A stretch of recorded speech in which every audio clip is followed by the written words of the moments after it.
جموں کشمیر کے میرے بھائیوں اور بہنوں، نوجوانوں، میں ایک بار یہ بات کھل کے اور کہہ دینا چاہتا ہوں۔ میں اپنے وطن کے چپے چپے میں جاتا ہوں، لیکن میں ایک بات بتاؤں، تمہاری خوشامد کے لیے نہیں کہتا، تمہیں جھنجھوڑنے کے لیے کہتا ہوں۔ تمہارے اندر جو صلاحیت نیک بننے کی ہے بہت کم علاقوں کے لوگوں میں، مگر تم اس کی قدر نہیں کر رہے، تم اس کی قدر نہیں کر رہے۔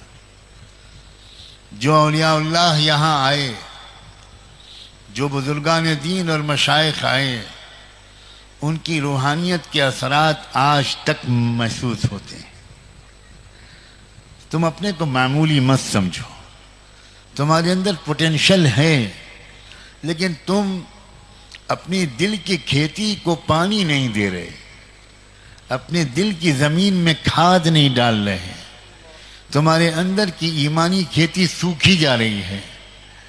جب میں پچھلے سفر کے بعد اس سفر میں آیا تو میرا دل یہ دیکھ کر تھوڑا گھبرایا کہ میں یہ محسوس کرتا ہوں چند افراد کو چھوڑ کر عام طور پر، اللہ کرے میری نظر غلط ہو، تمہاری روحانیت میں گراوٹ آ رہی ہے۔ توبہ کرو،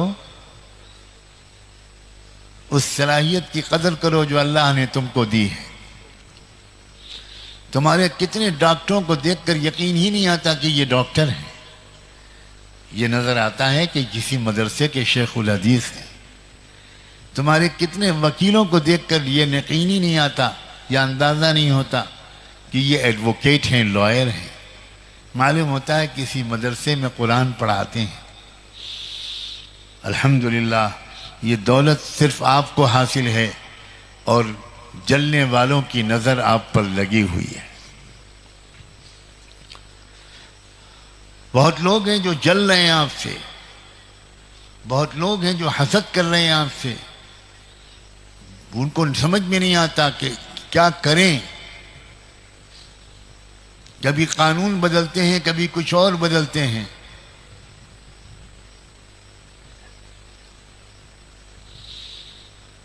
شیطان اور شیطان کے سپورٹرز تم سے تقوی کی چادر چھین لینا چاہتے ہیں، تم سے ایمان کا نور چھین لینا چاہتے ہیں۔ ہمت کر کے انشاءاللہ فیصلہ کر لو کہ ہم کچھ بھی حالات آئیں گے، ہم اپنے آقا کے غلام رہیں گے، ہم اپنے آقا کا دامن نہیں چھوڑیں گے، ہم قرآن کا دامن نہیں چھوڑیں گے، ہم اسلامی تہذیب کو نہیں چھوڑیں گے، ہم بے پردگی کو اختیار نہیں کریں گے، ہم بے شرمی کو اختیار نہیں کریں گے۔